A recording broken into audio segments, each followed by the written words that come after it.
चलिए, तो ये कहानी समझ आई आपको कि अमोनिया में एक मॉलिक्यूल के साथ में कितने हाइड्रोजन बॉन्डिंग होते हैं? 4 हाइड्रोजन बॉन्डिंग होते हैं। कितने होते हैं? 4। फिर प्राइमरी अमीन में कितना हुआ? 3 हुआ। सेकेंडरी अमीन में कितना हुआ? 2। और टर्शियरी अमीन में कितना हुआ? टर्शियरी अमीन में सिर्फ एक ही होगा। मींस धीरे धीरे हाइड्रोजन बॉन्डिंग का एक्सटेंट क्या हो रहा है? कम हो रहा है। अब इससे फर्क क्या पड़ेगा?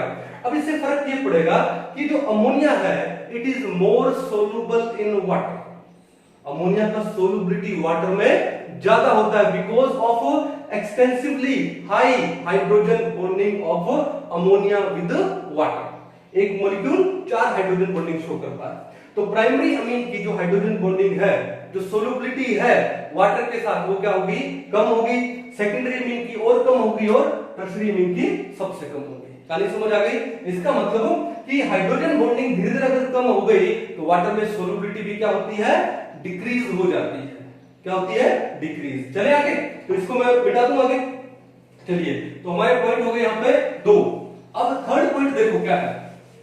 अगर मैं ले लेता हूं वाटर और अगर मैं ले लेता हूं क्या? अल्कोहल, तो क्वेश्चन ये उठता है कि अगर वाटर और अल्कोहल में हाइड्रोजन बॉन्डिंग किसमें ज्यादा हो रही है? थर्ड पॉइंट देखो, वाटर क्या है? H2O, ठीक है, ये तो हो गया वाटर। और हमने अल्कोहल ले लिया क्या? ROH, this is what? Alcohol. और एक काम और करते हैं, एक और ले लेते हैं क्या? ROR, क्या है ये? ईथर। क्या है? ईथर। क्लास 10 में इतना तो आपने पढ़ाई होगा, है ना? तो बात यह है कि वाटर में जो हाइड्रोजन बॉन्डिंग का जो एक्सटेंट है वो क्या है? ज्यादा है, ठीक है। तो वाटर में एक water molecule delta positive, delta 2 negative, ये हाइड्रोजन किसी दूसरे वाटर मॉलिक्यूल के साथ, ये हाइड्रोजन भी यहां पर इस एक लोन पेयर के साथ, इस एक लोन पेयर के साथ। तो कहने का मतलब है कि वाटर में एक water molecule 4 different water molecule के साथ हाइड्रोजन बॉन्डेड है। अब इसका मतलब एक्सटेंट ऑफ हाइड्रोजन बॉन्डिंग क्या हो गया? ज्यादा हो गया। इसलिए वाटर का जो बॉइलिंग पॉइंट है वो ज्यादा हो गया। अगर मैं बॉइलिंग पॉइंट की बात करूं, बॉइलिंग पॉइंट, तो जो वाटर है उसका बॉइलिंग पॉइंट ज्यादा होता है देन अल्कोहल। अब देखो अल्कोहल में क्या है? अल्कोहल में है ORH, ये डेल्टा पॉजिटिव है, ये क्या हो गया आपका? डेल्टा नेगेटिव हो गया। उसके बाद एक लोन पेयर, एक लोन पेयर, यही तो है। अब यहां पर एक ही तो H है और ज्यादा से ज्यादा यहां पर क्या है? 2 ऑक्सीजन है बस। तो यहां पर एक्सटेंट ऑफ हाइड्रोजन बॉन्डिंग क्या हो गया? कम हो गया। क्यों? ये R क्या है? हाइड्रोकार्बन पार्ट, और हाइड्रोकार्बन क्या होते हैं? हाइड्रोफोबिक होते हैं, वाटर रिपेलिंग होते हैं। अब इससे वाटर में इसका सोल्युबिलिटी तो अच्छा है क्योंकि हाइड्रोजन बॉन्डिंग है, लेकिन इससे इसका बॉइलिंग पॉइंट क्या हो जाता है? कम हो जाता है। आपने देखा होगा कि जो लोग अल्कोहल पीते हैं, ड्रिंक करते हैं, तो जैसे ही अल्कोहल में उन्होंने पानी डाला तो उसको घोलने की जरूरत नहीं पड़ती, सोल्यूबल करने की जरूरत नहीं पड़ती। तो अल्कोहल और वाटर की सोल्युबिलिटी क्या है? शानदार है। क्यों? Due to the formation of hydrogen bonding. लेकिन एक्सटेंट ऑफ हाइड्रोजन बॉन्डिंग कम है इसका अल्कोहल का एज कंपेयर टू वाटर, तो इसका जो बॉइलिंग पॉइंट है वो वाटर से क्या हो जाएगा? कम हो जाएगा। अब आ जाते हैं यहां पर ईथर में। ईथर में क्या है? ईथर में तो और भी मामला खराब है। यहां पर तो हाइड्रोजन है ही नहीं। जब हाइड्रोजन ही नहीं है तो हाइड्रोजन बॉन्डिंग कहां से होगी? जब हाइड्रोजन ही नहीं है तो हाइड्रोजन बॉन्डिंग कहां से होगी? तो ईथर का जो बॉइलिंग पॉइंट है अपने कंपैरेटिव मॉलिक्यूलर मास के जो अल्कोहल है उससे कम होता है। ओके, और अल्कोहल का जो बॉइलिंग पॉइंट है वो वाटर से क्या होता है? कम होता है। और उसके बाद अगर मैं एक ले लूं हाइड्रोकार्बन RH, हमने हाइड्रोकार्बन ले लिया, जैसे हमने यहां पर ये एल्केन ले लिया, ठीक है। अब यहां पर तो वैसे हाइड्रोकार्बन क्या होते हैं? हाइड्रोफोबिक होते हैं। जैसे मान लो केरोसिन ले लो या डीजल ले लो, ठीक है, या पेट्रोल ले लो, सारे के सारे क्या है? हाइड्रोकार्बन है। कभी आप पानी उसके अंदर घोल के देखिए, क्या केरोसिन में पानी डालोगे तो क्या सोल्युबल होगा? नहीं होगा। 2 अलग अलग लेयर बन जाएगी, वाटर की और केरोसिन की। केरोसिन बीइंग लाइटर ऊपर आ जाएगा, वाटर उससे थोड़ा सा हैवी नीचे बढ़ जाएगा। कहानी समझ रहे हो ना? कोई इशू नहीं है। तो इसका मतलब क्या है कि वाटर का जो बॉइलिंग पॉइंट अल्कोहल से ज्यादा होता है, अल्कोहल का बॉइलिंग पॉइंट ईथर से ज्यादा है, और ईथर का बॉइलिंग पॉइंट थोड़ा हाइड्रोकार्बन से ज्यादा है। तो जो इंटरमॉलिक्यूलर हाइड्रोजन बॉन्डिंग है वो बॉइलिंग पॉइंट को क्या करती है? इंक्रीज करती है। समझ गए कहानी? ओके, चलो नंबर 3। अब आते हैं नंबर 4 पॉइंट पे। बड़ा ही शानदार पॉइंट है। अगर मैं जेईई एडवांस के लिए बात करूं तो क्वेश्चन हो सकता है, ठीक है, और आपके शायद नीट में भी पूछा जा सकता है। कैसे, देखो ध्यान से। नंबर 4, एक कंपाउंड है KHF2। ये कंपाउंड क्या है, is stable, but KHCl2, KHBr2 and KHI2 is unstable. ये अनस्टेबल होता है। अब क्वेश्चन उठता है कि सर क्यों? अब ये जो KHF2 है एक आयोनिक कंपाउंड है। पहले तो मैं आपको बता दूं कि एक ये रेड ऑरेंज कलर्ड सॉलिड होता है, रेड ऑरेंज कलर्ड सॉलिड होता है। ठीक है, कैसे? अगर मैं इस KHF2 को डिसोशिएट करूं तो क्या देगा, K positive and HF2 negative, HF2 negative. अब ये HF2 नेगेटिव है, ये जो एनाइन है इसमें एक्चुअली है क्या, इसमें ये है कि HF। ठीक है, अब HF में ये क्या होता है, डेल्टा नेगेटिव, ये क्या है, डेल्टा पॉजिटिव, और साथ में क्या लगा, F नेगेटिव। अब बताओ कि जो हाइड्रोजन है दो फ्लोरीन के बीच में आ रहा है कि नहीं आ रहा है? आ रहा है ना, तो यहां पर इनके बीच में हाइड्रोजन बॉन्डिंग होगा कि नहीं होगा? होगा ना। तो ये जो हमने HF2 नेगेटिव लिखा है वो ये है HF2। अब इनके ऊपर तो डेल्टा वाले चार्ज है तो लेंगे नहीं, क्या लेंगे, ये नेगेटिव, HF2 नेगेटिव।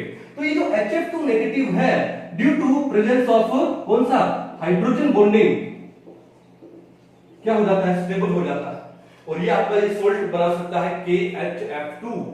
क्लियर है? और ये रेड ऑरेंज कलर का सॉलिड होता है। वेयर अगर मैं यहां पर KHCl2 में आ जाऊं तो KCl2 में क्या होगा, K पॉजिटिव HCl2 क्या नेगेटिव। अगर मान लो ऐसा हो जाए, HCl2 नेगेटिव में क्या होने वाला है, HCl delta negative, delta positive, और यहां पे Cl नेगेटिव। अब ये जो बॉन्ड तो बनेगा, लेकिन ये बॉन्ड है it is very much weaker then hydrogen, तो इसलिए ये स्टेबल नहीं होता, इसलिए स्टेबल नहीं होता। अब KHBr2 में तो बात ही छोड़ दो, और I2 का तो मतलब ही नहीं है। तो KHF2 जो होता है it is stable due to hydrogen bonding. क्या लिखोगे, ड्यू टू हाइड्रोजन बॉन्डिंग। कहानी समझ आ गई? तो ये भी बड़ा एक शानदार इसका एग्जांपल था, कर लोगे? चलो, तो हमने कुछ एक पॉइंट डिस्कस किए यहां पे। ओके, अब ये पॉइंट डिस्कस करने के बाद हम लोग अभी डिस्कस करने वाले हैं किसके बारे में, आइस के बारे में। हम लोग वाटर के बारे में थोड़ा सा डिटेल में स्टडी करते हैं। ठीक है, वाटर की तीनों फॉर्म के बारे में स्टडी करते हैं। अब वाटर की तीन फॉर्म ले लेता हूं मैं, कौन सा, एक तो वाटर वेपर्स ले लेता हूं, गैसियस। तो देखो यहां पर अगर मैं वाटर वेपर्स ले लूं means gaseous state of water, तो वहां पे देखो गैस में कोई भी मॉलिक्यूल है वो क्या होता है, सिंगल होता है। गैस में मॉलिक्यूल्स आर सिंगल, तो गैस में वाटर वेपर्स में जो वाटर मॉलिक्यूल्स है दे आर सिंगल। अगर वो सिंगल है तो हाइड्रोजन बॉन्डिंग कितना हुआ, जीरो। हाइड्रोजन बॉन्डिंग कितना हुआ, जीरो हुआ। क्यों? क्योंकि जो लिक्विड वाटर था उसमें हाइड्रोजन बॉन्डिंग था। अरे उसके हाइड्रोजन बॉन्ड को तोड़ के ही हमने उसको क्या किया है, वेपराइज किया। ठीक है, तो वाटर वेपर्स में यानी गैसियस स्टेट में, वाटर की गैसियस स्टेट में वाटर मॉलिक्यूल्स आर सिंगल, तो वहां पे जो नंबर ऑफ हाइड्रोजन बॉन्ड्स हैं, नंबर ऑफ हाइड्रोजन बॉन्ड्स पर वाटर मॉलिक्यूल, पर वाटर मॉलिक्यूल कितने हैं, जीरो। कितने हैं, जीरो। तो बड़ा बेसिक सी बात थी एक तो। ठीक है, ओके, एक तो ये हो गया जीरो। अब आ जाते हैं किसके ऊपर, हम आते हैं लिक्विड के ऊपर। किसके ऊपर आते हैं, लिक्विड वाटर। किसका है, लिक्विड वाटर। ठीक है, और लिक्विड वाटर के बाद हम लोग कहां पर आ जाएंगे, सॉलिड वाटर पे आ जाएंगे। और सॉलिड वाटर को हम लोग यहां पर क्या बोलेंगे, क्या आइस बोलेंगे, कहीं तो पता ही है। कहानी क्लियर है? ओके, ये कौन सी स्टेट हुई, लिक्विड स्टेट हुई, वो गैसियस स्टेट हुई, और ये आइस हुई। क्लियर? अब देखो यहां पर क्या है कि लिक्विड वाटर में, वाटर लिक्विड क्यों है, ड्यू टू हाइड्रोजन बॉन्डिंग, पढ़ा था हमने। तो अब देखो वाटर में ध्यान से देखना, मैं डायग्राम बना रहा हूं कि होगा क्या कि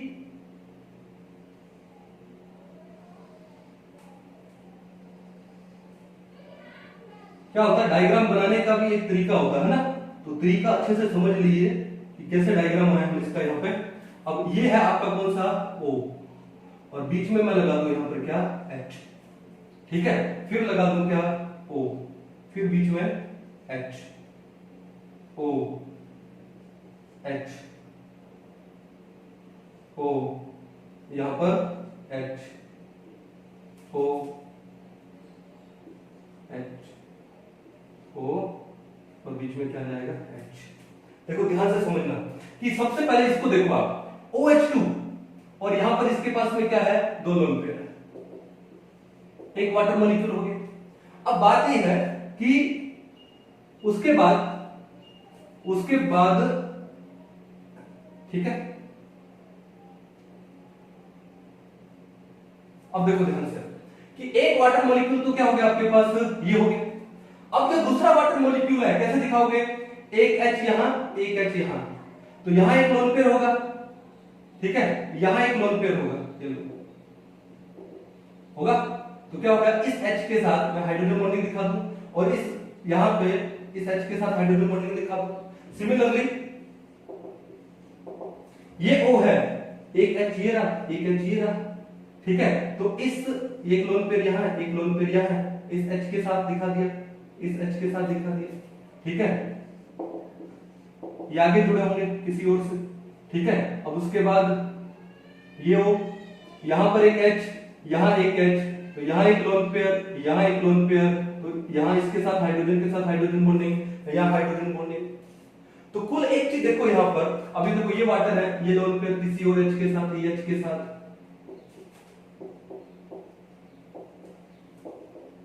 ठीक है। तो हमने एक स्ट्रक्चर बनाई है। एक चीज नोटिस करो यहां पर एक्चुअली है क्या कि एक वाटर मॉलिक्यूल 2 3 4 5 और 6 वाटर मॉलिक्यूल, तो 6 वाटर मॉलिक्यूल ने एक क्या बना रखा है, केज बना रखा है। क्या बना रखा है, केज। अब बात यह है कि ये जो मैंने स्ट्रक्चर बेसिकली बनाई है वो स्ट्रक्चर किसकी है, ये सॉलिड वाटर की, ये किसकी है, आइस की है। इसको हम लोग क्या बोलते हैं, सॉलिड वाटर यानी आइस, ठीक है, ओके। अब बात यह है, यहां पर मैं कर देता हूं एक बार क्या, लिक्विड वाटर। कौन सी स्टेट हो गई, लिक्विड, लिखने की जरूरत ही नहीं थी। अब देखो क्या है कि जो आइस है, आइस में क्या होता है कि एक वाटर मॉलिक्यूल कितने वाटर मॉलिक्यूल के साथ में हाइड्रोजन बॉन्डेड है, देखो ये एक वाटर मॉलिक्यूल है, तो पर वाटर मॉलिक्यूल कितने, 1 2 3 4।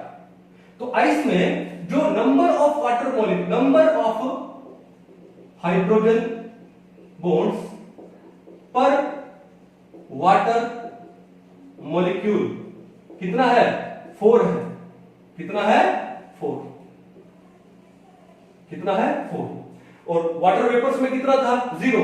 अब आइस में क्या होता है कि यहां पर आपने एक चीज देखा कि 6 वाटर मॉलिक्यूल्स हैं, 6 वाटर मॉलिक्यूल्स हैं, वो ऐसे हाइड्रोजन बॉन्डेड हुए हैं कि बीच में एक ये ओपन स्पेस बना है। बीच में क्या बना है, ये ओपन स्पेस, यानी एक आपके पास केज लाइक स्ट्रक्चर। और ये केज कौन सा है, ओपन केज है, दिख रहा है ना, ओपन है। तो क्या बना है कि ये ओपन केज लाइक स्ट्रक्चर बनता है किसमें, आइस में, due to the extensive hydrogen bonding.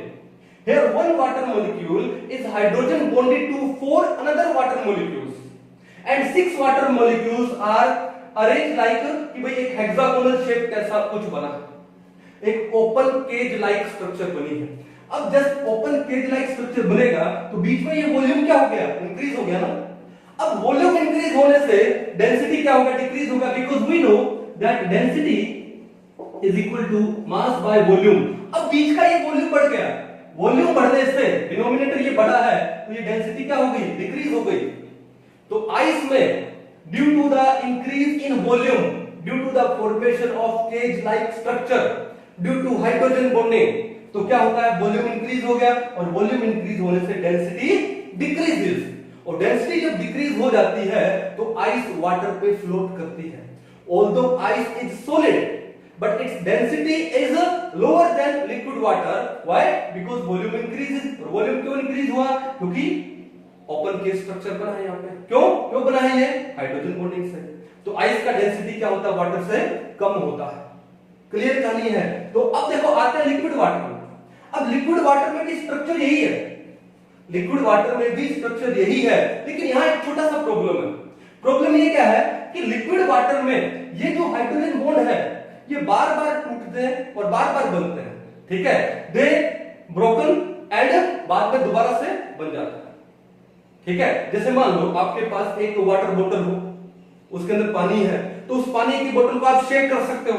भाई जब आप शेक कर रहे हो तो क्या होगा, ये बॉन्ड तो टूटेगा, ये बॉन्ड टूटेगा और नए बॉन्ड बन जाएंगे। तो बॉन्ड ब्रेक होते रहते हैं और बॉन्ड बनते रहते हैं। क्लियर है? ओके। तो इस वजह से क्या होता है कि इतना स्पेस नहीं बन पाता, इतना स्पेस नहीं बन पाता, तो उसका जो वॉल्यूम है इतना नहीं बढ़ेगा। वॉल्यूम नहीं बढ़ेगा तो डेंसिटी नहीं घटेगा, तो डेंसिटी नहीं घटेगा। क्लियर कहानी? कोई इशू नहीं है।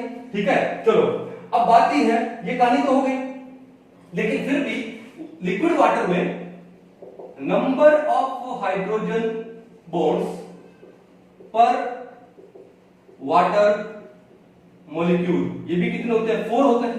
भाई अगर मैं थोड़ा और डिटेल में जाऊं ना, ये 4 की जगह कितने होते हैं? 3.2।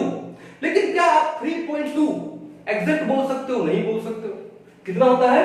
3.2। क्या आप इसको एग्जैक्ट बोल सकते हो? नहीं बोल सकते हो। क्यों? क्योंकि कितने बॉन्ड ब्रेक होंगे, कितने बनेंगे, हमको पता थोड़ी है, ये तो ऑन एन एवरेज निकाला। ठीक है, लेकिन याद रखो कि 3.2 होता है, लेकिन बेसिकली वो कब, जब बाद में आप वाटर को शेक करोगे, बॉन्ड टूट रहे हैं, बॉन्ड बन रहे हैं, लेकिन पर वाटर मॉलिक्यूल तो कितने आएंगे? 4 ही तो आएंगे ना। कितने आएंगे? 4 आएंगे। ठीक है कहानी? अब देखो बात ही है, अब इसको एक बड़े सिंपल मेथड से याद रखते हैं। तो पहले कौन सी स्टेट? Solid state. फिर कौन सी स्टेट? Liquid state. फिर कौन सी स्टेट? गैसीय स्टेट। किसकी बात हो रही है? वाटर की बात हो रही है। अब किसकी बात हो रही है? नंबर ऑफ हाइड्रोजन बॉन्ड्स पर वाटर मॉलिक्यूल की बात हो रही है। ठीक है, तो सॉलिड में होते हैं 4, लिक्विड में होते हैं 4 और गैस में होते हैं 0। गैस में कितने होते हैं? 0। अब देखो बात ये है, आप मूवीज देखते होंगे, गाने भी सुनते होंगे। तो सलमान खान का एक मूवी आया था, तो उस मूवी में गाना कौन सा था? फेमस था कौन सा? लगे 440 वोल्ट छूने से तेरे। सुना होगा, बड़ा फेमस होता है ये गाना। ठीक है ना? अब ये 440 वोल्ट है या नहीं है? है ना? तो बड़े सिंपल ट्रिक से याद कर सकते हो कि सॉलिड में पहले सॉलिड, फिर लिक्विड, फिर गैस, तो पर वाटर मॉलिक्यूल कितने हाइड्रोजन बॉन्डिंग होती है? 440। 440 वोल्ट से आप याद रखो। कहानी क्लियर है? तो ट्रिक के साथ पढ़ेंगे। ठीक है, कोई टेंशन नहीं है। कॉन्सेप्ट आपको समझ में आया? कॉन्सेप्ट समझ आने के बाद ट्रिक भी आपको समझ में आया होगा। क्लियर कहानी? तो ये कुछ समझ आया आपको? अब थोड़ा सा देखो आगे चलते हैं। आगे क्या चलते हैं? देखो भैया बात ऐसा है कि 0 डिग्री सेल्सियस है हमारे पास टेम्परेचर। अब 0 डिग्री सेल्सियस पे आइस क्या होने लगती है? 0 डिग्री सेल्सियस से अगर थोड़ा सा इंक्रीज कर दूं तो आइस मेल्ट होने लगती है। आइस क्या होने लगती है? मेल्ट होने लगती है। अब जब मेल्ट होगी तो इसके मतलब इसके बीच के हाइड्रोजन बॉन्ड टूटेंगे। अब 0 डिग्री सेल्सियस से हम लोग कहां जाते हैं? 4 डिग्री सेल्सियस पे जब हम लोग जाते हैं ना, तो ये जो हाइड्रोजन बॉन्ड है वाटर के, वो टूट जाते हैं। अब जब ये आइस के वाटर मॉलिक्यूल के जो हाइड्रोजन बॉन्ड टूट जाएंगे, कब? जब हम लोग 4 डिग्री सेल्सियस पे पहुंचते हैं। जब ये बॉन्ड टूट जाएंगे तो बीच का ओपन स्पेस खत्म हो जाएगा। ओपन स्पेस खत्म होने का मतलब वॉल्यूम डिक्रीज हो जाएगा। वॉल्यूम डिक्रीज होने का मतलब डेंसिटी क्या होगा? इंक्रीज होगा। तो वॉल्यूम क्या हो जाएगा? डिक्रीज, तो डेंसिटी क्या हो जाएगा? बढ़ जाएगा। तो जो वाटर का जो डेंसिटी है वो मैक्सिमम होता है एट 4 डिग्री सेल्सियस। वाटर का डेंसिटी मैक्सिमम कब होता है? 4 डिग्री सेल्सियस। माइंड में आता है सर क्यों? 4 डिग्री से बढ़ा के देखो, 4 डिग्री से और बढ़ाओगे तो बॉन्ड और टूटेंगे। बात में तो क्वेश्चन में दम है कि अगर 4 डिग्री सेल्सियस पे सारे के सारे हाइड्रोजन बॉन्ड टूट गए, ठीक है, बीच का स्पेस खत्म हो गया, तो 4 डिग्री सेल्सियस से अगर मैं और ज्यादा टेम्परेचर इंक्रीज कर दूं तो और बॉन्ड टूटने चाहिए। तो उसमें भी कॉन्सेप्ट है क्या कि 4 डिग्री सेल्सियस टेम्परेचर पे ये आइस में जितने भी हाइड्रोजन बॉन्ड थे सब टूट गए, बीच का वॉल्यूम क्या हो गया? खत्म हो गया। वॉल्यूम कम होने से डेंसिटी क्या हो गई? बढ़ गई। तो डेंसिटी मैक्सिमम हो जाती है 4 डिग्री सेल्सियस पे। बट अगर मैंने टेम्परेचर को इंक्रीज किया तो उसके बाद क्या होता है कि टेम्परेचर इंक्रीज करने के बाद 4 डिग्री सेल्सियस से भी ज्यादा, तो वाटर मॉलिक्यूल्स है उनकी काइनेटिक एनर्जी भी तो बढ़ेगी ना भाई। जब वाटर मॉलिक्यूल्स की काइनेटिक एनर्जी बढ़ेगी तो वो एक दूसरे से क्या जाएंगे? अवे जाएंगे। अब जब वो एक दूसरे से अवे गए तो बीच में स्पेस क्या हुआ? बढ़ा। स्पेस बढ़ने का मतलब वॉल्यूम बढ़ा। वॉल्यूम बढ़ने का मतलब क्या हुआ? डेंसिटी घटा। तो 4 डिग्री सेल्सियस पे जो डेंसिटी होती है वाटर की मैक्सिमम होती है, और अगर 4 डिग्री सेल्सियस से ऊपर गए तो फिर वाटर मॉलिक्यूल्स का काइनेटिक एनर्जी इंक्रीज हो जाता है, और काइनेटिक एनर्जी जब इंक्रीज होगा then molecules will go away from each other and their volume increases, in between volume increases, and when the volume increases density decreases. Concept समझ आया? तो वाटर का जो डेंसिटी है 4 डिग्री सेल्सियस पे क्या होगा? मैक्सिमम होगा, क्योंकि सारे के सारे हाइड्रोजन बॉन्ड टूट जाएंगे। ठीक है, 4 डिग्री सेल्सियस पे कोई हाइड्रोजन बॉन्ड नहीं है, क्यों? क्योंकि वो टूट गए, इसलिए वॉल्यूम घट गया, डेंसिटी बढ़ गया। तो आपको कुछ ये वाटर का कॉन्सेप्ट समझ आया होगा, ठीक है ना? ओके, तो पर वाटर मॉलिक्यूल कितने हाइड्रोजन बॉन्ड होते हैं किसमें? सॉलिड स्टेट में, वाटर की आइस में 4, लिक्विड में भी 4। अगर आप गूगल पे सर्च मारोगे आपको 3.2 मिलेगा, that is on an average. और वो हम लोग मान सकते हैं, क्यों? क्योंकि बॉन्ड है, बार बार टूट रहे हैं, बार बार बन रहे हैं, कौन से? Hydrogen bond. तो मान सकते हैं कि थोड़ा सा कम है, लेकिन 3.2 कैसे लो, कैसे शो करूं 3.2? तो क्या है? 4, और गैस में कितना है? 0। तो 440 से इसको याद रखो, गाना है 440 वोल्ट। कहानी समझ आई? इसको एक बार अच्छे से उतार दो, फिर हम लोग आगे बढ़ते। चलिए अभी हम लोग आगे चलते हैं किसके ऊपर? दूसरी इंटरमोलिकुलर फोर्सेस, जिसका नाम क्या है? वैन वाल फोर्सेस। क्या नाम है? वैन वाल फोर्सेस। वैन वाल फोर्सेस, ठीक है, अच्छे से पढ़ेंगे, ये भी बहुत इंपॉर्टेंट है एग्जाम पॉइंट ऑफ व्यू से। तो जो वैन वाल फोर्सेस होती है, दीज आर नॉन डायरेक्शनल। पहले तुम आपको बता दूं, दीज आर नॉन डायरेक्शनल, ठीक है। दूसरा, these are cohesive forces. These are cohesive forces. अब एग्जाम में इसके ऊपर तो क्वेश्चन आएगा नहीं। अब वैन डर वाल्स फोर्सेस आगे कितने टाइप की होती है वो हम लोग अच्छे से स्टडी करेंगे, ठीक है। देखो नंबर वन कौन कौन सी है? ये है भैया डाइपोल इंटरेक्शन। ये क्या है? Dipole interaction. क्लियर है? अब एक चीज थोड़ा सा सोच के देखो भैया, बात ऐसा है कि जो HF में ये डेल्टा पॉजिटिव, ये डेल्टा नेगेटिव, डेल्टा पॉजिटिव और ये डेल्टा नेगेटिव। यहां पर हाइड्रोजन बॉन्डिंग था, यहां पर क्या था? हाइड्रोजन बॉन्डिंग, क्योंकि हाइड्रोजन दो फ्लोरीन के बीच में आ रहा था, ठीक है ना। अब इस बॉन्ड का एनर्जी क्या है? ज्यादा है। अब बात यह है कि अगर HF नहीं हो, HCl हो, तो क्या यहां पर बॉन्ड नहीं बनेगा? यहां पर भी बॉन्ड बनेगा, ठीक है। लेकिन इस बॉन्ड का एनर्जी इस बॉन्ड के एनर्जी के कंपैरेटिवली बहुत कम होगा, तो इसलिए इस बॉन्ड को हम लोग हाइड्रोजन बॉन्ड नहीं बोलेंगे। तो हाइड्रोजन बॉन्ड नहीं बोलेंगे तो कुछ तो बोलेंगे, तो इसको हम लोग क्या बोलेंगे? तो देखो ध्यान से कि भैया ये मॉलिक्यूल में ये क्या बन रहा है? एक डाइपोल बन रहा है। तो देखो ध्यान से क्या लिखूं मैं यहां पे कि हमने एक एग्जांपल ले लिया, क्या? HCl, ठीक है, HCl, ठीक है। अब यहां पर हमारे पास ये दो क्या बन गए? डाइपोल बन गए ना। देखो पॉजिटिव पोल है, नेगेटिव पोल है, और डाइपोल क्यों बना HCl में? Due to the electronegativity difference. तो ये HCl, ये भी HCl, तो इनके बीच में जो बॉन्ड बनेगा, तो एक ये डाइपोल है, एक ये डाइपोल है, तो ये जो इंटरेक्शन हुई है, इस इंटरेक्शन को हम लोग क्या बोलते हैं? डाइपोल इंटरेक्शन बोलते हैं। क्या बोलते हैं इसको हम लोग? डाइपोल इंटरेक्शन, ठीक है। क्या बोलते हैं इसको हम लोग? Dipole interaction. जैसे हमने ये HCl का एग्जांपल ले लिया, इसी तरह हम लोग एग्जांपल ले लें किसका? मान लो HBr का एग्जांपल ले लो, तो ये जो इंटरेक्शन हुई है, कौन सी हुई है? डाइपोल इंटरेक्शन हुई है। कहानी समझ गए? कोई इशू नहीं है। अब इस डाइपोल इंटरेक्शन को हम लोग क्या बोलते हैं? किजोम फोर्सेस बोलते हैं। क्या बोलते हैं? किजोम फोर्सेस। एक साइंटिस्ट था जिसका नाम था किजोम, तो किजोम ने बताया किसके बारे में? डाइपोल इंटरेक्शन के बारे में। इसके बारे में? डाइपोल इंटरेक्शन के बारे में। अब जो नेक्स्ट आती है, उसको हम लोग क्या बोलते हैं? उसे हम बोलते हैं क्या? डाइपोल इंड्यूस्ड डाइपोल इंटरेक्शन, या फिर हम इसको डाइपोल इंस्टेंटेनियस डाइपोल इंटरेक्शन भी बोल सकते हैं। अब ये डाइपोल इंड्यूस्ड डाइपोल क्या? देखो पहला क्या बोला उसने? डाइपोल। तो मैंने एक एग्जांपल ले लिया, सेम वही क्या? HCl, delta negative, delta positive. बताओ डाइपोल है कि नहीं? फिर अगला वर्ड क्या बोला उन्होंने, इंड्यूस डाइपोल, यानी किसी एक डाइपोल की वजह से किसी दूसरे नॉन पोलर मॉलिक्यूल में डाइपोल इंड्यूस हो जाए।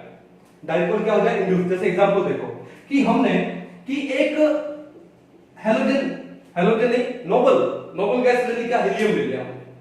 अब नोबल गैस हीलियम में देखो एक्चुअली है क्या कि ये न्यूक्लियस है, ठीक है। अब इस न्यूक्लियस के अराउंड क्या हो रहा है, इलेक्ट्रॉन रिवॉल्व कर रहे हैं। और कितने इलेक्ट्रॉन है, 2। इलेक्ट्रॉनिक कॉन्फ़िगरेशन क्या है, 1s2। मान लो एक इलेक्ट्रॉन ये रहा, एक इलेक्ट्रॉन ये रहा, और ये इलेक्ट्रॉन न्यूक्लियस के अराउंड क्या कर रहे हैं, रिवॉल्व कर रहे हैं। क्लियर है। और यहां पर हमने क्या ले लिया, HCl ले लिया, देखो HCl, delta negative delta positive. Clear है। तो ये तो आपका क्या हो गया, ये तो डाइपोल हो गया। और ये क्या है, ये नॉन पोलर एटम है। ये क्या है, नॉन पोलर एटम है, एटॉमिक फॉर्म में होता ना। किसका लिया हमने, हीलियम का, ठीक है। अब कुछ ऐसा हो सकता है कि जैसे ये हीलियम मॉलिक्यूल है, जैसे ये हीलियम एटम है, मॉलिक्यूल तो क्या, जैसे ये हीलियम एटम है इस डाइपोल के क्लोज आएगा, तो किसके क्लोज आएगा, नेगेटिव। तो for a fraction of second ऐसा पॉसिबल हो सकता है कि जो इलेक्ट्रॉन इस न्यूक्लियस के अराउंड जो रिवॉल्व कर रहे हैं, for a fraction of second it can be possible कि ये जो इलेक्ट्रॉन है वो एक बार में कहां चले जाए, इस साइड चले जाए।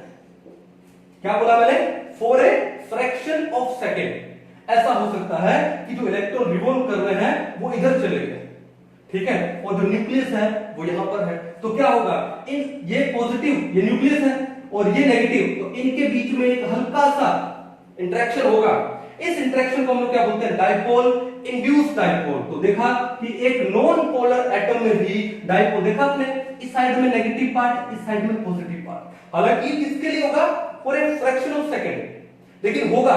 यानी इस नॉन पोलर एटम में भी डाइपोल क्या हो गया, नेगेटिव पॉजिटिव, डाइपोल क्या हो गया, इंड्यूस्ड हो गया। तो इसको हम लोग बोलते हैं डाइपोल इंड्यूस्ड डाइपोल इंटरेक्शन। कहानी समझ आ गई। अब इसकी स्ट्रेंथ तो बहुत ही कम होने वाली है, फैक्ट नहीं है, समझ गए। तो इसलिए मैंने यहां पे लिखा Hc लिख दिया, यहां पे मैंने हीलियम लिख दिया, ठीक है ना। ओके, अब हीलियम का मैं ये न्यूक्लियस दिखा दूं और फ्रैक्शन ऑफ सेकंड के लिए मैं ये दिखा दूं, 2 इलेक्ट्रॉन मैंने यहां दिखा दिए और इनके बीच में क्या हो गया, डाइपोल इंड्यूस हो गया। तो ये क्या है, ये तो हो गया आपका डाइपोल, और ये क्या हो गया, इसमें इंड्यूस्ड डाइपोल इंटरेक्शन बोलते हैं। कहानी समझ आई। अब यहां पर या तो आप नोबल गैसेस ले सकते हो या फिर और कोई नॉन पोलर मॉलिक्यूल, जैसे मान लो मैंने लिया HCl और मैंने लिया Cl।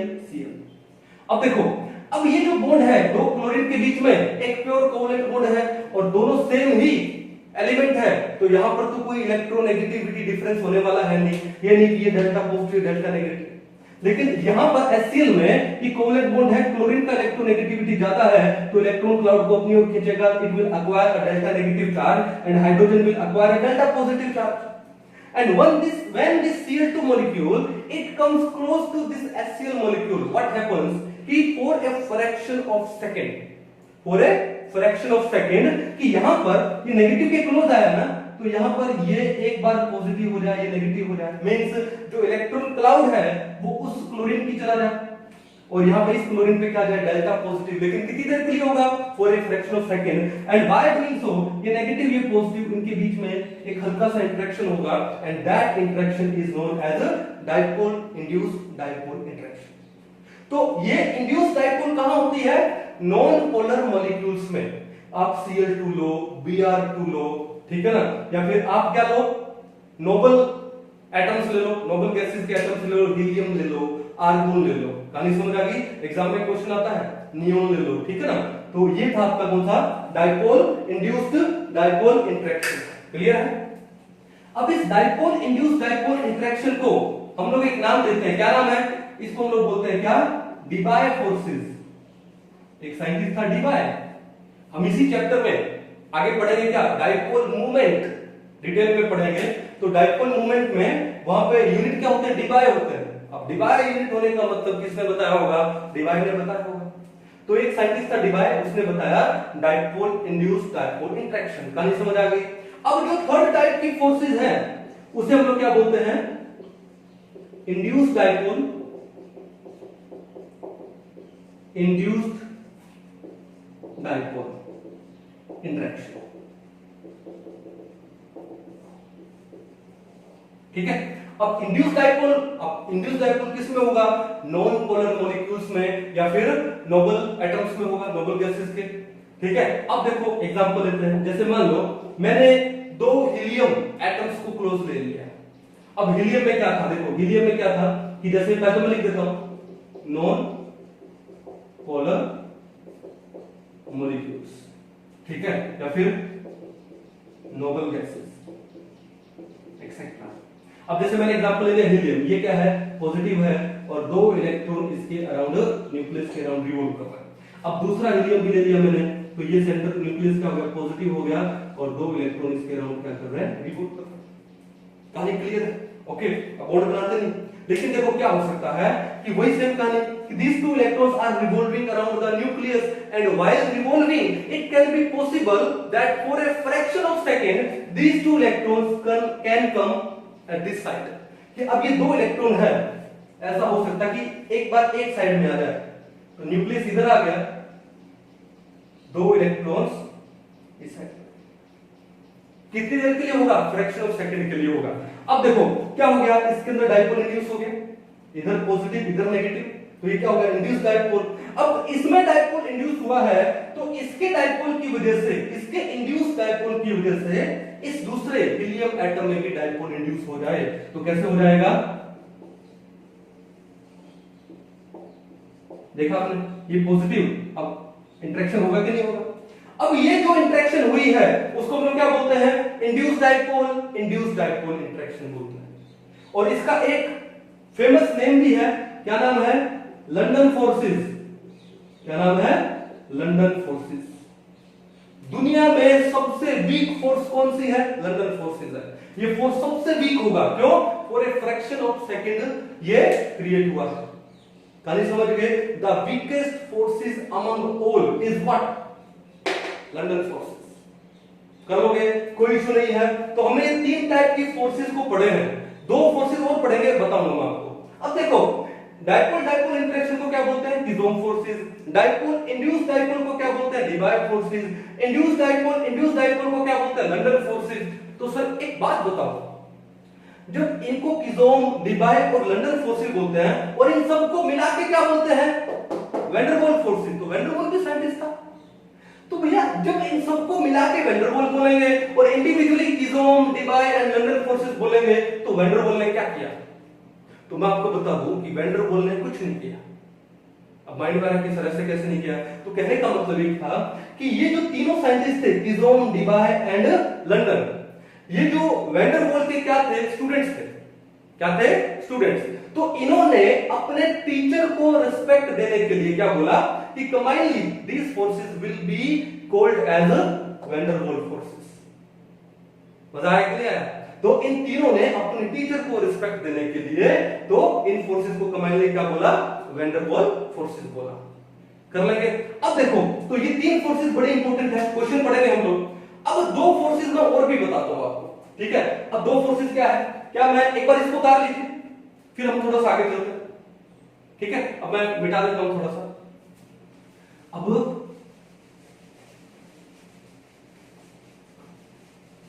अब देखो दो फोर्सेस को और पढ़ते हैं। नंबर 4, एक फोर्स आती है, इसको हम लोग बोलते हैं आयन डाइपोल इंटरेक्शन। क्या बोला? Ion dipole interaction. देखो आपको रटना नहीं, जैसे हेडिंग बोले वैसे चलो। पहला क्या बोलता है? Ion. You have to take an ion. एक आयन ले लो, जैसे मैंने ले लिया मान लो Na पॉजिटिव, कैटायन ले। फिर उसके बाद क्या बोलता है? डाइपोल। मैं एक ऐसा मॉलिक्यूल लूं जिसमें ऑलरेडी डाइपोल है, जैसे water molecule. Water molecule is polar, तो वाटर मैंने ले लिया क्या? जैसे OH, ठीक है? डेल्टा पॉजिटिव लिखा है, डेल्टा 2 नेगेटिव। अब बताओ, ये तो है आपका आयन, और ये जो मॉलिक्यूल है इसमें क्या क्रिएट हो रहा है? ये पॉजिटिव, ये नेगेटिव, ये क्या आपका? डाइपोल।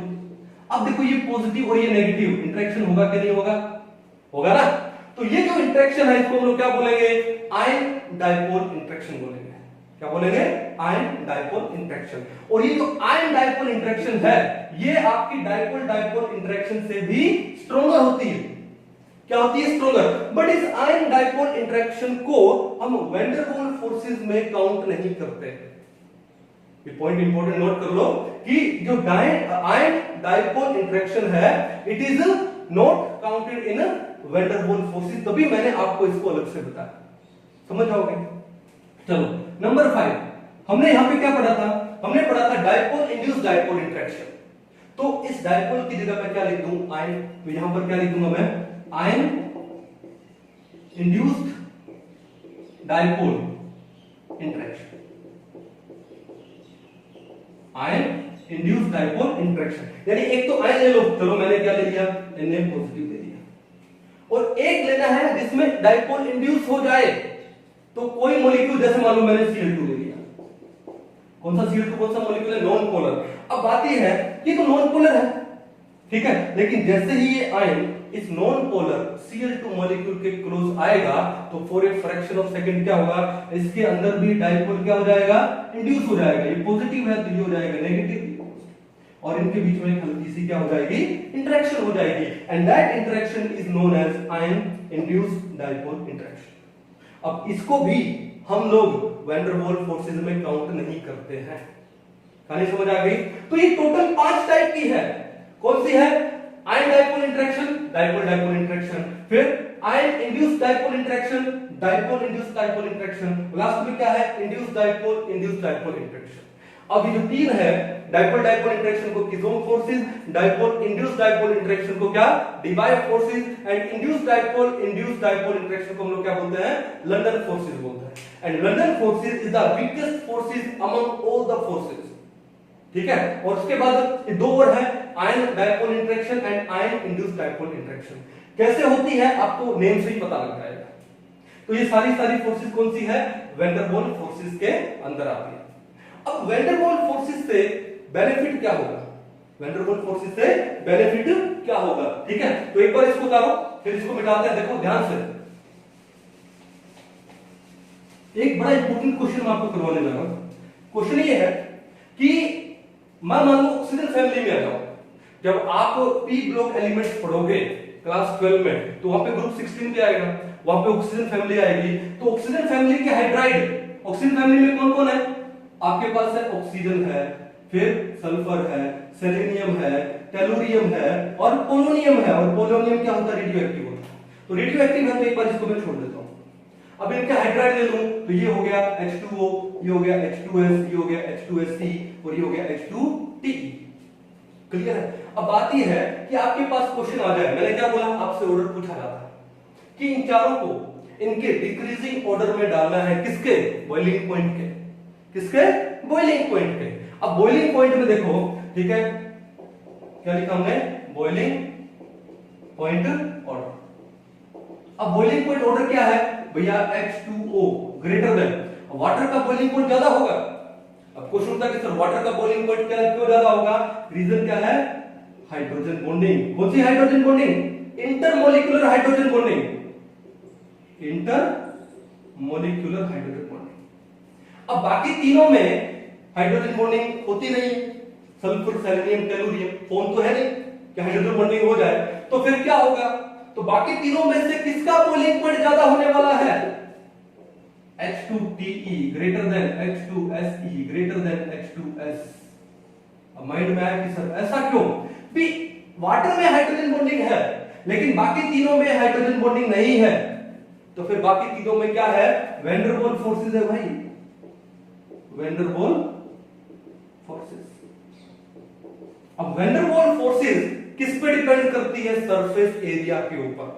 अब जितना ज्यादा सरफेस एरिया होगा उतने ही वैन डेर वाल्स फोर्सेस का एक्सटेंट क्या होगा, ज्यादा होगा। H2T में जो टेलुरियम का साइज है, मान लो वो ये है, H2SE में वो मान लो साइज ये हो गया, और H2S में सल्फर का ये साइज ये हो गया। अब देखो यहां पे सरफेस एरिया ज्यादा है तो van der Waals force of attraction क्या होगी, ज्यादा होगी। यहां पे सरफेस एरिया उसके कंपैरेटिवली कम है तो van der Waals force of attraction कम होगी, और सल्फर में तो और भी कम होगी। इसका मतलब क्या है कि वाटर में हाइड्रोजन बॉन्डिंग थी तो वाटर में क्या होगा, बॉइलिंग पॉइंट ज्यादा होगा। बाकी तीनों में हाइड्रोजन बॉन्डिंग नहीं है, तो क्या बचा, वैन डर वाल्स फोर्सेस बचा। और वैन डर वाल्स फोर्सेस किस पे डिपेंड करती है, सरफेस एरिया पे। और सरफेस एरिया जिसका ज्यादा है तो van der Waals force of attraction ज्यादा होगा। अगर van der Waals force of attraction ज्यादा होगा तो मॉलिक्यूल्स ज्यादा जुड़े होंगे, तो उनको तोड़ने के लिए टेंपरेचर इंक्रीज करना पड़ेगा, यानी बॉइलिंग पॉइंट रेज हो जाएगा। कहानी समझ गए, कोई इशू नहीं है। तो एग्जाम में इस टाइप के क्वेश्चन आते हैं, तो आप कर पाओगे वैन डर वाल्स फोर्सेस के बारे में। आई होप आपको अच्छे से समझ आ गया होगा, एक बार इसको अच्छे से उतार लीजिए। चलिए कुछ एक प्रीवियस ईयर में कुछ एक क्वेश्चन आए हुए हैं, तो वो क्वेश्चन हम लोग डिस्कस करते हैं, ठीक है।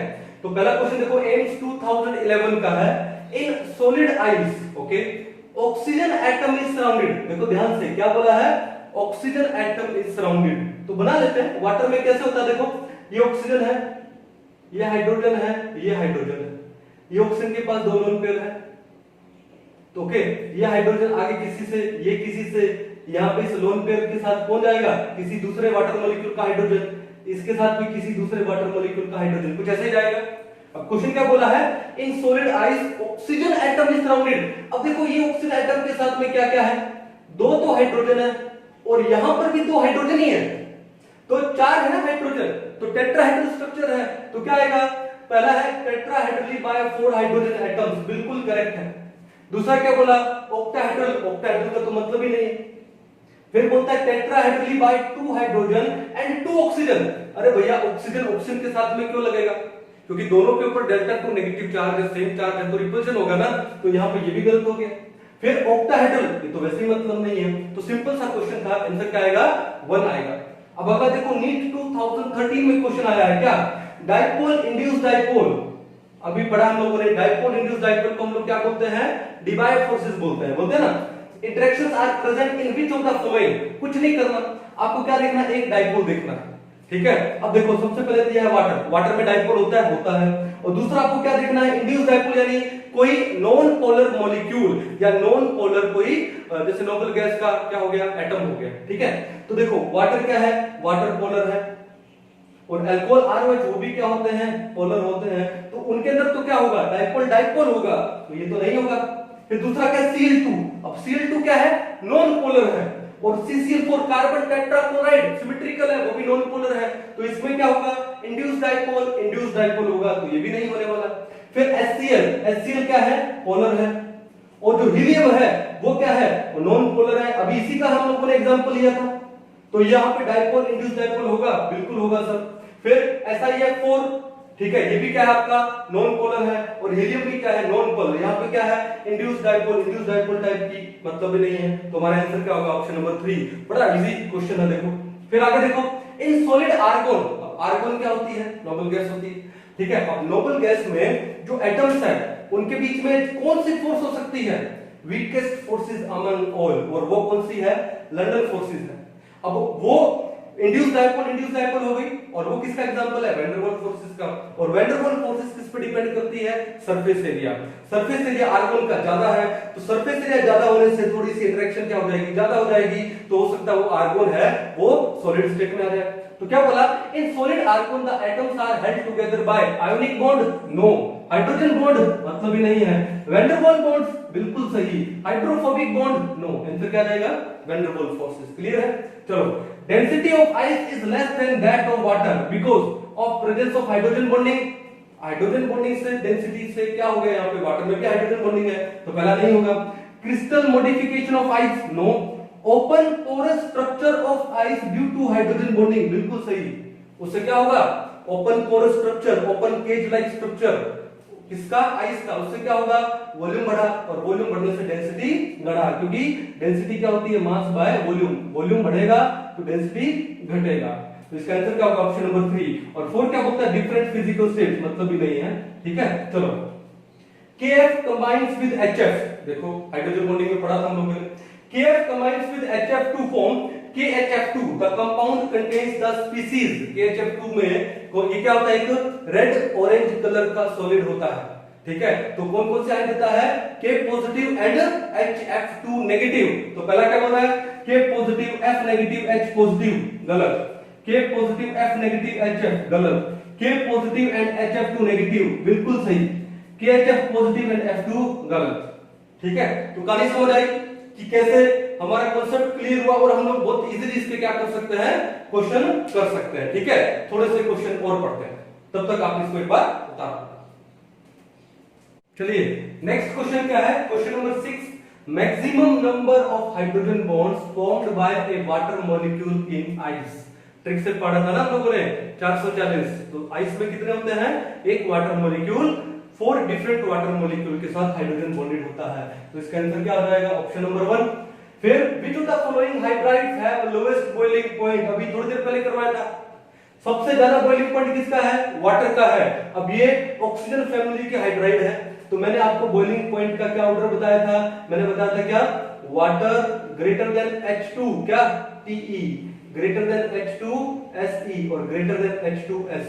क्योंकि वाटर में तो होती है इंटरमॉलिक्यूलर हाइड्रोजन बॉन्डिंग, जिससे उसका बॉइलिंग पॉइंट बढ़ जाता है, कितना हो जाता है 100 डिग्री सेल्सियस। फिर उसके बाद इन तीनों में हाइड्रोजन बॉन्डिंग तो है नहीं, तो फिर कौन सी बॉन्डिंग आएगी, वैन डर वाल्स फोर्सेस। और वैन डर वाल्स फोर्सेस किस पे डिपेंड करती है, सरफेस एरिया पे। जहां सरफेस एरिया ज्यादा होगा, वैन डर वाल्स फोर्सेस ज्यादा होगी, बॉइलिंग पॉइंट भी ज्यादा होगा। तो H2S में सरफेस एरिया कम है सल्फर का, और सरफेस एरिया कम होने से van der Waals force of attraction कम हो जाएगी, बॉइलिंग पॉइंट कम हो जाएगा, और H2S का बॉइलिंग पॉइंट कितना है, -60 डिग्री सेल्सियस है। तो इसका आंसर क्या आ जाएगा, H2S। बड़ा इंपॉर्टेंट क्वेश्चन है ये। The boiling point of para-nitrophenol is higher than that of ortho-nitrophenol। बड़े अच्छे से पढ़ा था कि para-nitrophenol में क्या होती है, इंटरमॉलिक्यूलर हाइड्रोजन बॉन्डिंग होती है, which is responsible for increase in boiling point of para-nitrophenol। देखते हैं, पहला ऑप्शन है NO2 group at para position behaves in a different way than at ortho position। अच्छा, intramolecular hydrogen bonding exists in para-nitrophenol, झूठ बोल रहा है। There is intermolecular hydrogen bonding in paranitrophenol, बिल्कुल सही बात हो गई। फोर्थ पॉइंट क्या है, paranitrophenol has a higher molecular weight than orthonitrophenol. नहीं, आंसर क्या आएगा, option number 3, intermolecular hydrogen bonding in paranitrophenol. Question number 9, the correct order of volatility. भैया वोलेटिलिटी ज्यादा कब होती है, जब बॉइलिंग पॉइंट कम होता है। मैं लिख सकता हूं कि जो वोलेटिलिटी है, volatility is inversely proportional to boiling point. तो बॉइलिंग पॉइंट ज्यादा होगा तो वोलेटिलिटी कम होगी। अब इसने बोला है कि वाटर का वोलेटिलिटी अमोनिया से ज्यादा होता है, नहीं भैया, ठीक है, नॉर्मल रूम टेम्परेचर है, उस पे वाटर क्या है, लिक्विड है, लेकिन अमोनिया गैस है। क्यों, वाटर में जो एक्सटेंट ऑफ हाइड्रोजन बॉन्डिंग है वो ज्यादा होती है, उससे बॉइलिंग पॉइंट इंक्रीज होगा, और वाटर का अगर बॉइलिंग पॉइंट इंक्रीज होगा तो वोलेटिलिटी डिक्रीज होगी। तो पहला तो नहीं होगा। फिर दूसरा बोलता है कि पैरानाइट्रोफिनोल इज लेस देन ऑर्थोनाइट्रोफिनोल, बिल्कुल सही। हमने पढ़ा था कि ऑर्थोनाइट्रोफिनोल क्या होता है, स्टीम वोलेटाइल होता है। ऑर्थोनाइट्रोफिनोल में इंटरमॉलिक्यूलर हाइड्रोजन बॉन्डिंग नहीं है, ठीक है, जिससे उसका बॉइलिंग पॉइंट इंक्रीज नहीं होगा। तो ऑर्थोनाइट्रोफिनोल का जो बॉइलिंग पॉइंट है वो कितना है, 213 से लेकर के 217 डिग्री सेल्सियस के बीच में है, और पैरानाइट्रोफिनोल का कितना है, 279 डिग्री सेल्सियस। तो जिसका बॉइलिंग पॉइंट कम होता है उसकी वोलेटिलिटी ज्यादा होती है। तो सेकंड ऑप्शन बिल्कुल करेक्ट है। अब HF is greater than HCl, अरे HF में तो हाइड्रोजन बॉन्डिंग बहुत ज्यादा स्ट्रांग होती है then as compare to HCl, तो HF में नहीं होगा। और अल्कोहल में हाइड्रोजन बॉन्डिंग ईथर से वैसे ज्यादा होती है, ये भी नहीं होगा। तो आंसर क्या रहेगा, option number 2। Question number 10, in which of the following molecule the shown hydrogen bond is not possible. देखते हैं भाई, अमोनिया में हाइड्रोजन बॉन्डिंग दिखा रही है, यहां तो पॉसिबल है भैया, ठीक है, हमको क्या देखना है, नॉट पॉसिबल।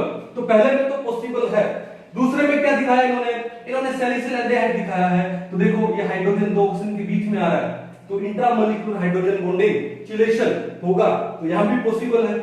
तीसरे में पैरानाइट्रोफिनोल दिखा रहा है, और पैरानाइट्रोफिनोल में ये हाइड्रोजन बॉन्डिंग नहीं, मैंने क्या बोला, हाइड्रोजन बॉन्डिंग डिस्टेंस के साथ खत्म हो जाती है। तो पैरा में तो डिस्टेंस बहुत ज्यादा हो गया, तो भैया यहां पर पॉसिबल नहीं होगी। अब चौथे में मैंने आपको क्या बोला था, क्लोरल हाइड्रेट, मैंने आपको समझाया था ना कि एक ऑप्शन आपको वही देगा। आपको लगेगा कि भैया यहाँ तो क्लोरीन है, हाइड्रोजन ऑक्सीजन और क्लोरीन के बीच आ रहा है। अब क्लोरीन तो हाइड्रोजन बॉन्ड बनाता नहीं, लेकिन यहाँ पर हाइड्रोजन बॉन्ड बनेगा, वाई, क्योंकि क्या फॉर्म हो रहा है, चिलेशन, रिंग फॉर्मेशन हो रही है। तो भैया यहाँ तो हाइड्रोजन बॉन्डिंग है, तो यहाँ होगा। लेकिन इसने क्या बोला, इज नॉट पॉसिबल। तो नॉट पॉसिबल की अगर मैं बात करूं तो इसमें हाइड्रोजन बॉन्डिंग है, इसमें है, इसमें है, किसमें नहीं है, थर्ड में नहीं है। तो आपका आंसर क्या हो गया, थर्ड हो गया। कहानी समझ आई, आराम से कर लोगे, क्वेश्चन बड़े इजी थे। कॉन्सेप्ट आपका क्लियर होना बहुत जरूरी है। हम कॉन्सेप्ट भी करते हैं और साथ में हम लोग ट्रिक्स भी करते हैं, ठीक है। तो आई थिंक आपको ये हाइड्रोजन बॉन्डिंग का, आपको ये वैंडरवाल्स फोर्सेस का यानी इंटरमोलिकुलर जो बॉन्ड्स है आपको अच्छे से समझ आए होंगे, ठीक है ना। तो नेक्स्ट लेक्चर में नेक्स्ट टॉपिक लेके आते हैं, तब तक के लिए थैंक यू।